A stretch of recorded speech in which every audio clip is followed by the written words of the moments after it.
Right. In this little video, I'm going to try and explain the Doppler effect more visually. Let's say we have a source. S is a source, and there my source is, and this source sends out waves that travels at a speed of 10 meters per second. So if this is the case, and this little source sends out a wave that travels 10 meters per second, then in 1 second, the wave will travel a distance of 10 meters. Let's use simple symbols as well. So the time is 1 second, and the distance that the wave will travel in 1 second is 10 meters. So this distance between the source and the wave will be 10 meters. Right.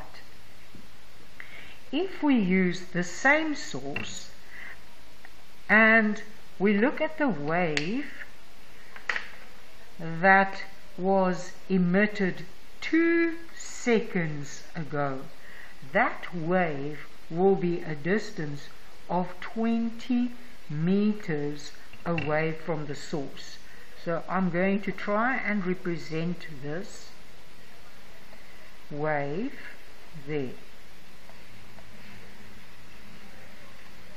So this distance here between the source and the wave is 10 meters, and the distance between the source and the second wave that was made 2 seconds ago would be 20 meters, so it's 10 meters. These waves are 10 meters apart, and for that it's just because the wave speed in the medium is 10 meters per second. If I look at the wave that was made a time 3 seconds ago, then that wave would be 30 meters away from the source. You need to give me a moment to make that wave. So the wave that was made 3 seconds ago will be a distance of 30 meters from the source.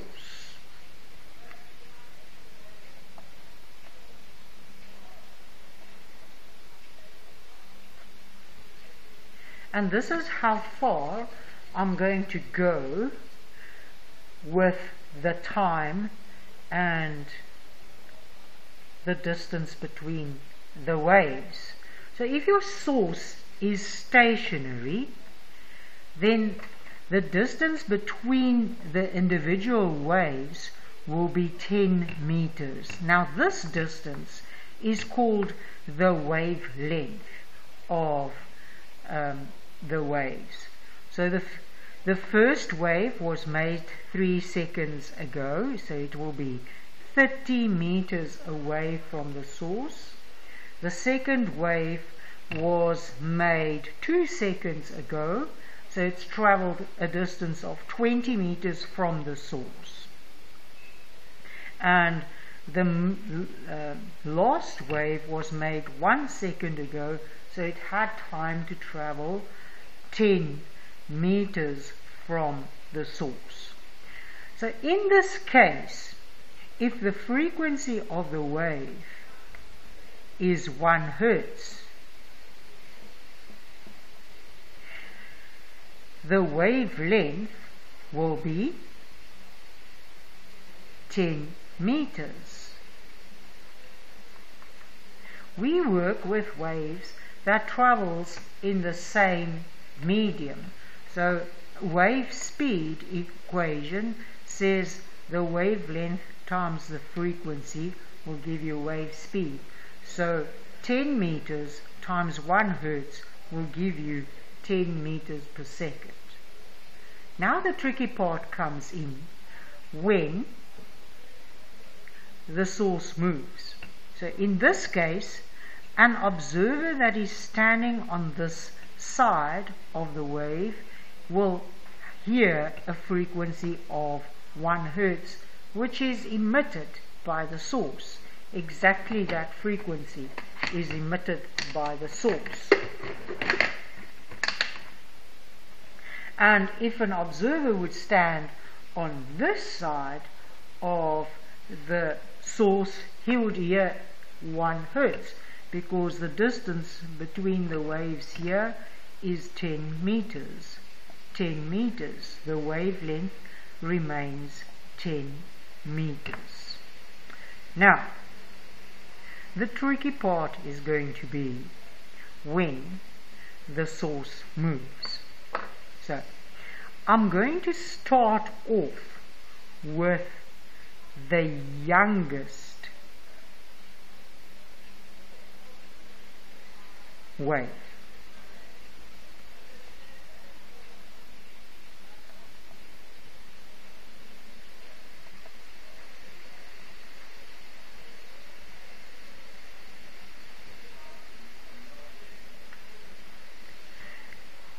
Right, so now this source made this wave in this position, but I'm now going to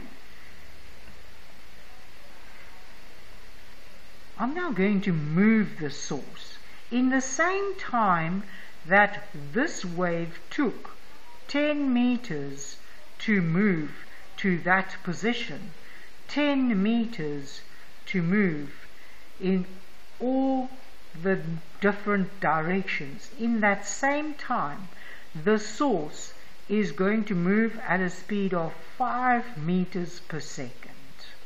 So this will be the position of the source when this is the position of the wave for 1 second ago. Because the source is now moving and we're giving it a speed of 5 meters per second. So in the time that the wave moved from the source here to that position, in that same time the source moved on 5 meters. Right.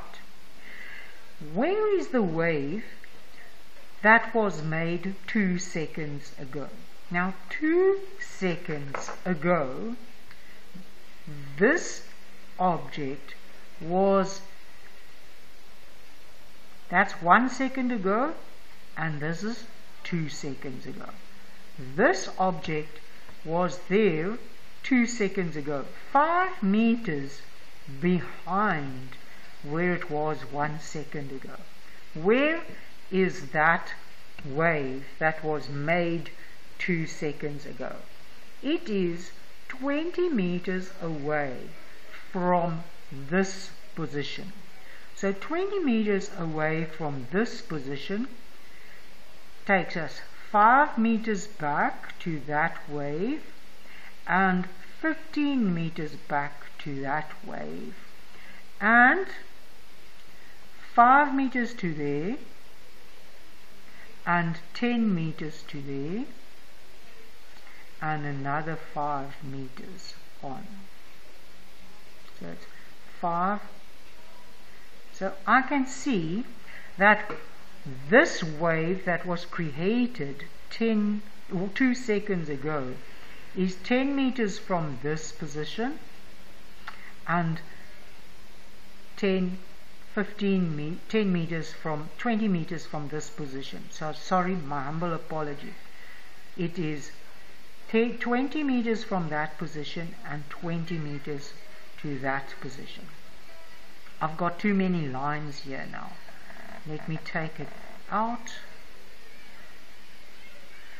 So this is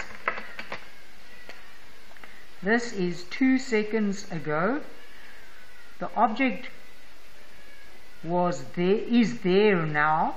It was there 1 second ago, and it is here 2 seconds ago. So it moves back 5 meters if you go back in time. So this distance here is 5 meters, and this distance here is 15 meters, to bring it to 20 meters away from when the wave made it. And the same this way. That distance there is 15 meters, and there is another 5 meters. So this is 15 meters, because it's 5 and 5 and another 5, 15, and this is a 5. That brings it to 20 meters. Okay, so we observe that the wavelength, the distance between the waves, isn't 10 meters anymore. On this side it's 5 meters, and on that side it's 15 meters. Okay, this is 2 seconds. This wave was made 2 seconds ago.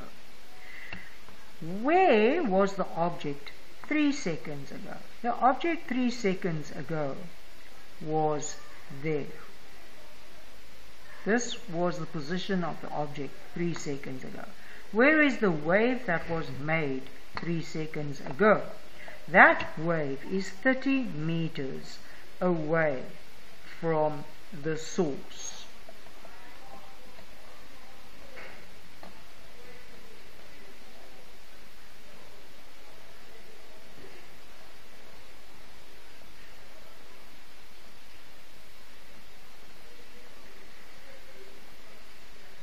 Trying to get this neater here.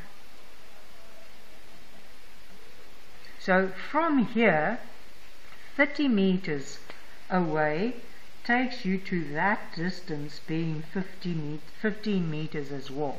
So from there to there is 20 meters plus another 10 meters. So from here to there is 20 meters plus another 10 meters will give me 30 meters. So what I see is, as the object is moving from this position to that position to that position to this position, the waves that is ahead of the object is squashed so that the wavelength is 5 meters. Behind the object, the waves are stretched out. Originally they were 10 meters apart, but now they're 15 meters apart. So the wavelength behind the moving object is 15 meters, and the wavelength ahead of the object is 5 meters. So what happens to the frequency if the wavelength changes? Now wave speed will stay the same. So if the wave speed remains 10, the wavelength dropped to 5 meters, the frequency will change to 2 Hertz. It was 1 Hertz, now it will be 2 Hertz. Behind the moving object, the wave speed will remain 10, the wavelength changes to 15. What happens to the frequency? So 10 equals 15 times frequency. The frequency is going to be 10 over 15, which is 2/3 of a Hertz. So ahead, the pitch increases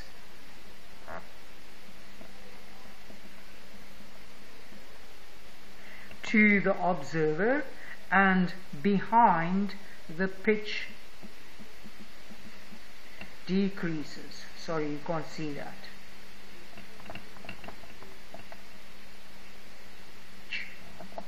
and I can't spell.